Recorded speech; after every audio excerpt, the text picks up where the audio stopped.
Ah, there you are. Oh, there we go. Hello.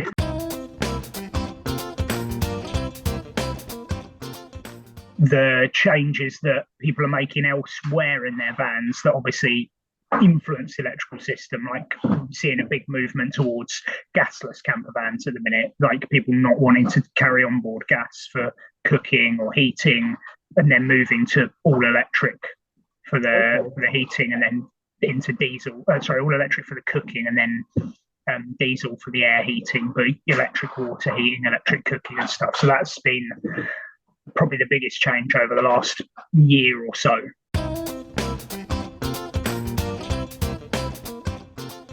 Yeah, that's what we try and do. We try and translate what is technical into actually, my opening gambit with most phone calls with the customer is, what do you want the van to do for you?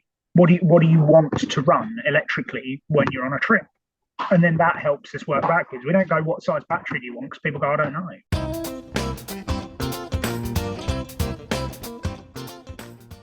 But you have to, I would say you need to design the end system first. Now, it may not end up looking exactly like that, but what I don't want people doing, and what I don't want to, um, I think people will regret going, I don't know what I want. I'll just slap a 100-watt solar panel and a small battery in, because that might be fine.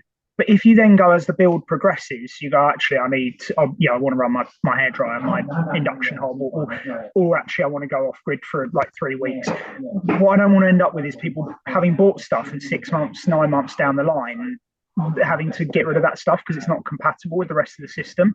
So Okay. it can be done. And we do it. We often split kind of first fix, second fix for people as they're going through the build, if they don't want to store all the components, that kind of stuff. But it needs, I like to always have the final van conversation, then then develop that system, like, as a diagram concept. You can do that in two ways. You can do it, the build is going to take me 3 months, so then you can leave things like battery, big expensive inverters, you can leave them till the end because they literally pop in a gap, connect, done. Okay. And that saves a huge budget. Or you can do it in a slightly more complicated to work out, but you can do it in the, I'm going to use it as I develop it way. And that might well be going, actually, I'm going to use it in a 12-volt only fashion for now. So I'm going to, again, leave the inverter out, and I'm going to spend my money now on the battery and just one charging source.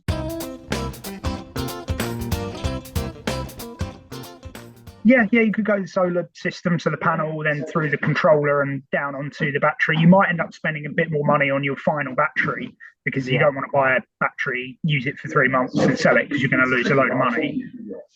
But then if you left out the DC-DC charger and say the main system, that's going to save you quite a bit of money up front. But if you've left the space and considered it, it's going to fit in quite nicely down the road.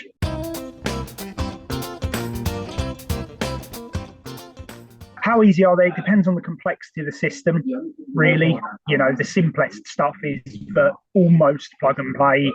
It's never quite plug and play because you have to interface with just connect a couple of cables to the van body and back onto the van battery and stuff. So you've got a little bit there.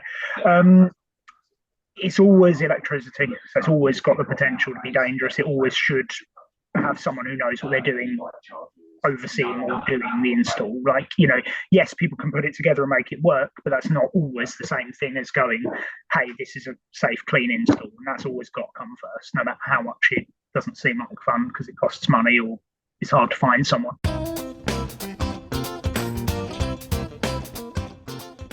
The only reason you get involved in the van electrics is so that you can charge your leisure battery whilst you're driving. That's Okay. the only place you want to get involved in the van electrics, and that is usually a single cable through onto the vehicle battery positive. That's usually all you're going to do. Touch that, Okay. That and sounds very then straightforward. it's not bad. Yeah, I mean, to be honest, the hardest bit I personally find, because it's the bit I'm least experienced in, is actually routing all the cables nicely into, like, taking the trims out to get to the vehicle battery, that kind of thing. Okay. As a bench built system, it's very easy because it's all new cables, new connections, everything's got labels around it, everything fits together. It's actually pretty friendly from that Yeah. respect.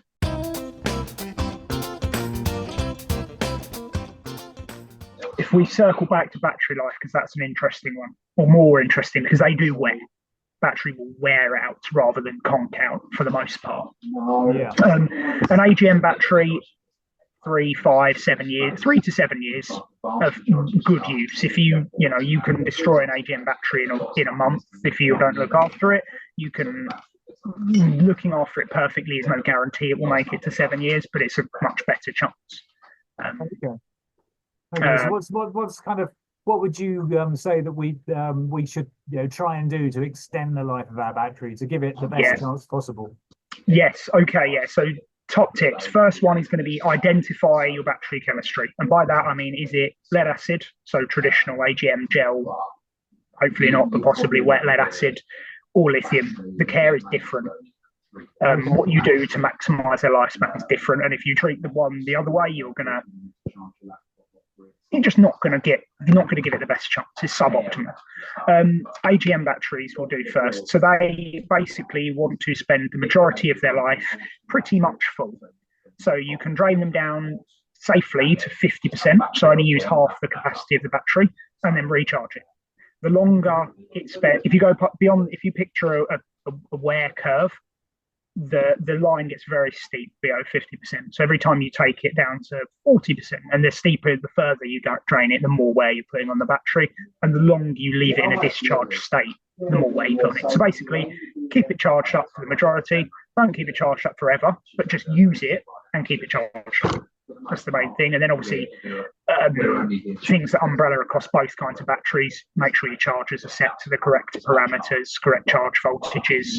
Usually that's done in presets in most of the chargers, and most of the Victron stuff you can do that in Bluetooth, so it's really easy to make sure you've got the right chargers. So that's like the headline for AGM.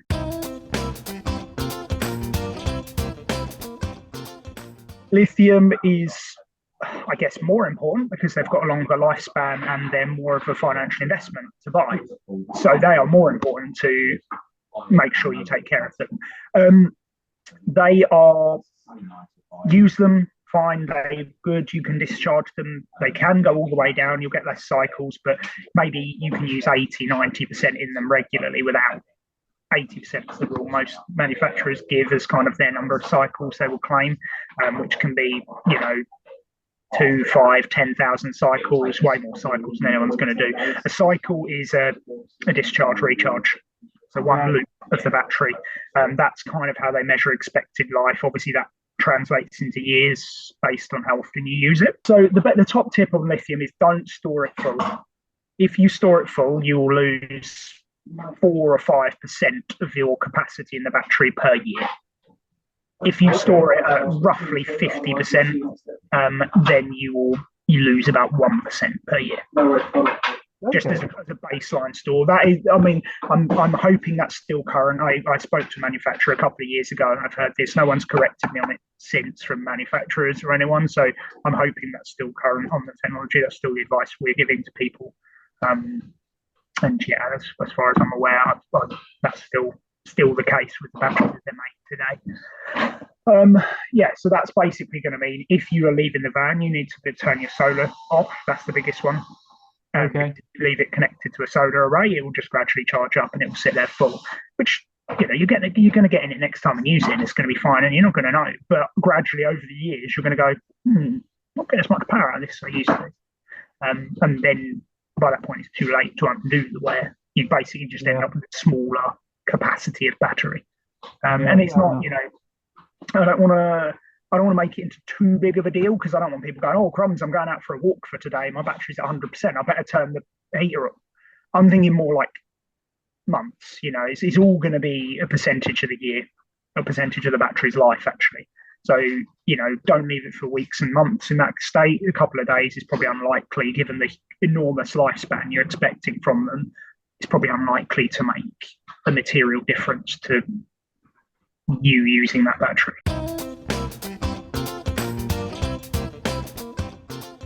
We have been prototyping some complete kind of at the minute it's called an electrics cupboard. It will get a cooler name.